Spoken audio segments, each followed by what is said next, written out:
masuk tes. Bismillahirrahmanirrahim. Salam ya. Salam pembukaan. Kan urung tuh, ya. Mulai.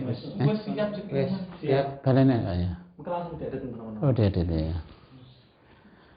Assalamualaikum warahmatullahi wabarakatuh.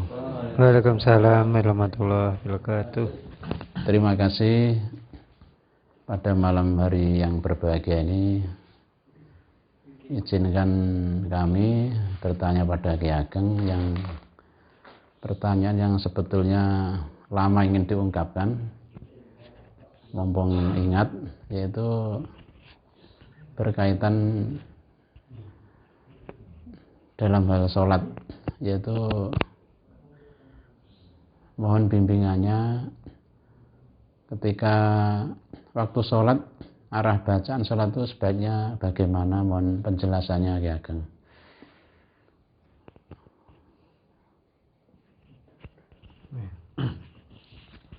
Assalamualaikum warahmatullahi wabarakatuh. Waalaikumsalam warahmatullahi wabarakatuh. Ini saya akan menerangkan tentang arah bacaan sholat kita kemana, tujuan kita kemana, buktinya apa, yaitu saya akan mencoba untuk menguraikan arah-arah itu.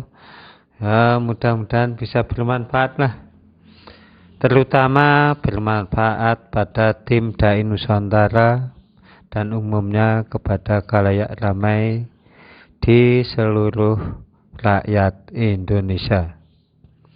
Saya yakin apabila sholat kita nanti sempurna, kita akan merasakan Islam yang rahmatan lil alamin. Rahmatan lil alamin ini maknanya ya seluruh alam bisa barokah, bisa dinikmati. Ya, seperti itu. Bukan bencana yang datang, bukan penyakit yang datang. Ya, seperti itu. Jadi sebelum kita ke ranah aras bacaan sholat, maka saya akan menjelaskan tentang tujuan hidup. Hidup kita itu tujuannya kemana? Ya, itu harus tahu itu. Kalau hidup gak tahu tujuannya ya percuma toh. Untuk apa kamu hidup kalau gak ada tujuan?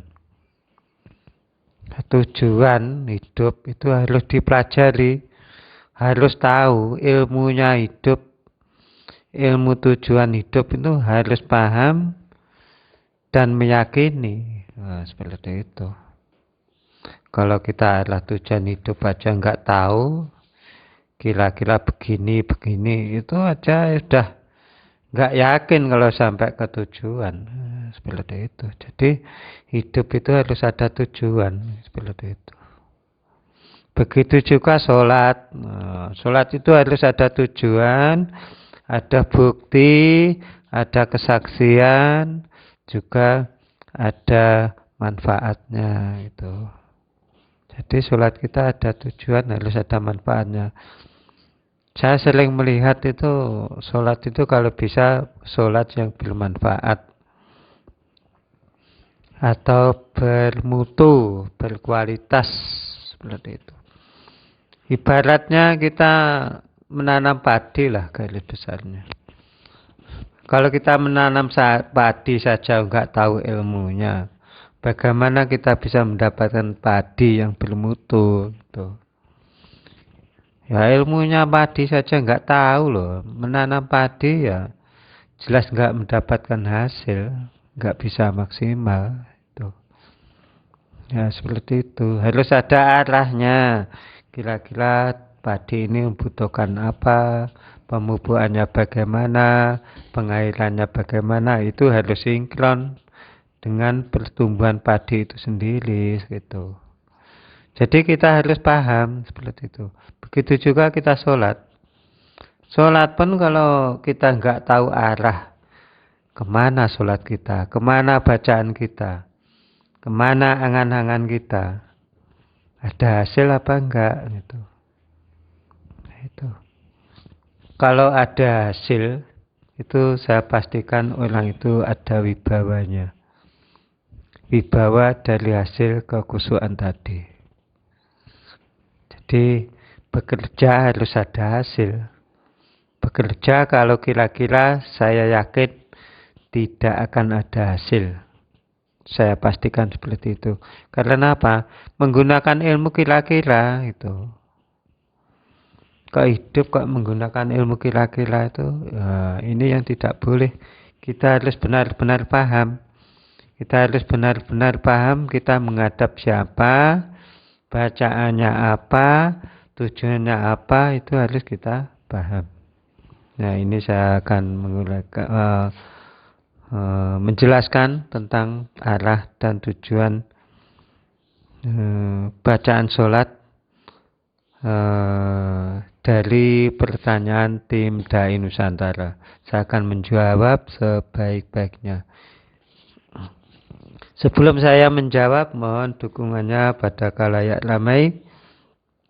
Mohon bantu untuk selalu menombol subscribe, like, dan share.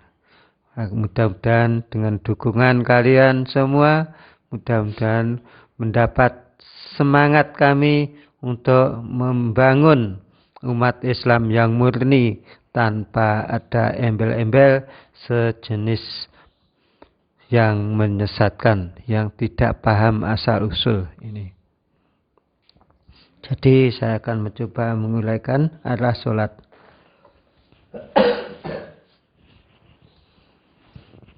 Arah sholat itu saya mulai dari awal, saya beritahu. Seperti yang sudah saya buat konten yang lalu, yaitu sholat itu niat. Awalnya harus niat. Niat itu harus terhubung pada hati, awalnya begitu.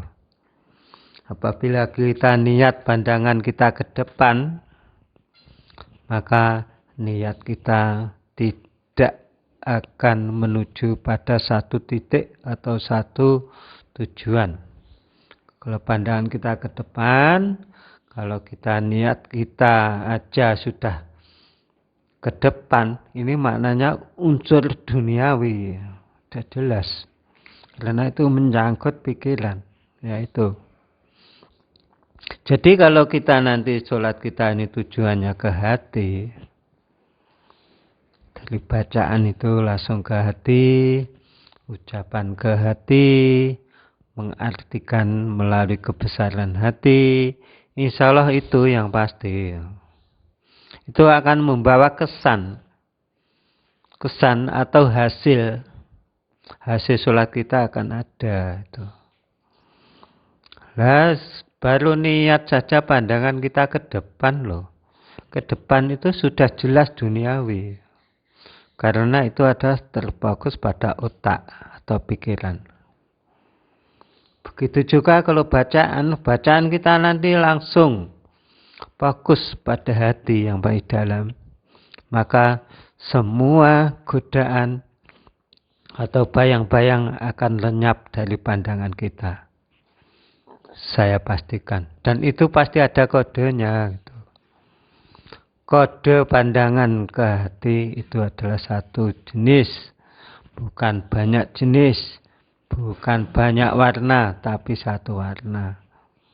Yaitu cahaya kenabian atau cahaya malaikat. Orang mengatakan itu nur. Nur itu yang pasti adalah yang baik adalah dari nur. Yang Allah ciptakan malaikat itu melalui cahaya atau nur. Nur itu putih. Nur kenabian itu semuanya putih. Itu.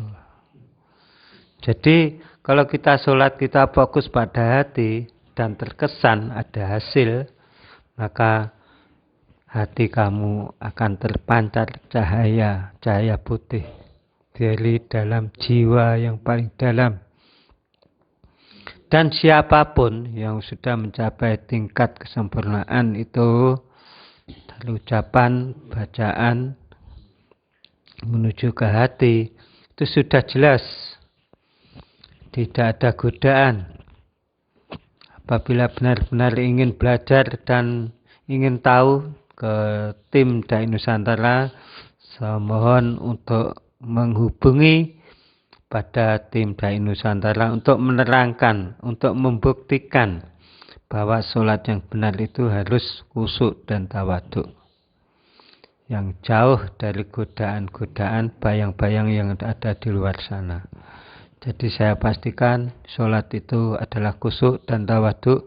Bacaannya, ucapannya, kalau bisa artinya langsung masuk ke hati atau jantung. Itulah fokuskan ke situ. Jangan terfokus pada urusan duniawi atau pikiran. Itulah. Jadi arahkan semua bacaan dan arti, kalau ada yang bagian bermakrifat itu sampai bisa mencapai kebesaran sholat. Nah, itu akan mendatangkan hasil yang maksimal. Itu jadi arah bacaan, arah arti adalah tolong tujukan pada hati secara langsung agar kita bisa mencapai tingkat khusyuk tawaduk menuju ridha Allah, menuju insan kamil, menuju umat Rasulullah akhir zaman yang murni, jauh dari ilmu-ilmu yang tidak bersanad, ilmu-ilmu yang menyesatkan. Itu harus benar-benar jauh. Khususkan semua ilmu bernasab dari ilmu sholat tadi. Jadi masalah kehebatan, keajaiban, kekuatan itu tidak penting bagi umat Rasulullah. Yang paling penting adalah ridhonya Allah.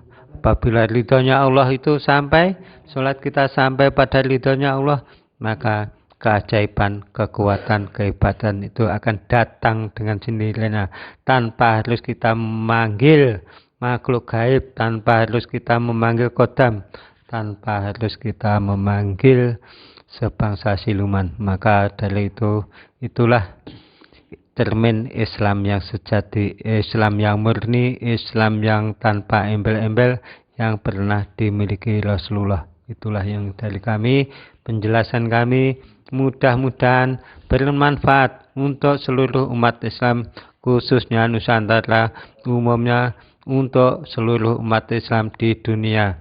Baldatun thayyibatun wa rabbun ghafur. Dai Nusantara jaya! Jaya! Jaya! Jaya!